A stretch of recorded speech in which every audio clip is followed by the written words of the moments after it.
ছাদ থেকে রহস্যজনকভাবে পড়ে গিয়ে মৃত্যু হলো ভূতের ভবিষ্যৎ সিনেমা খ্যাত পরিচালক অনিক দত্তের। বুধবার কলকাতা অবস্থিত হিন্দুস্তান পার্কের বহুতলের 6 তলা ছাদ থেকে পড়ে যান তিনি। আশঙ্কাজনক অবস্থায় তাকে হাসপাতালে নিয়ে যাওয়া হলেও শেষ রক্ষা হয়নি। চিকিৎসকেরা তাকে মৃত বলে ঘোষণা করে। এদিন দুপুরে স্ত্রীর ফ্ল্যাটে আসেন অনিক দত্ত। তবে কিভাবে তার মৃত্যু হলো, নেহাতি দুর্ঘটনা নাকি এর পেছনে রয়েছে অন্য কোনো কারণ, তার তদন্ত শুরু করেছে পুলিশ। রানীগঞ্জে নিজের স্বপ্নের বাড়ি খুঁজছেন? তাহলে চলে আসুন biggest housing project Kamaladham housing complex.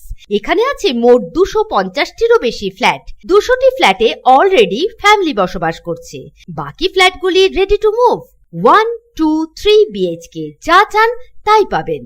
সুলভ মূল্যে অত্যাধুনিক সুবিধা সহ swimming pool, gymnasium, children's park, lift facility, community hall, 24 ঘন্টা সিকিউরিটি ছাড়াও থাকছে অন্যান্য ফ্যাসিলিটি। ন্যাশনাল হাইওয়ে থেকে মাত্র 400 মিটার দূরে, near Ganesh Dham housing complex, Jiradanga, Shiarsol, Raniganj. Contact number 7719356476।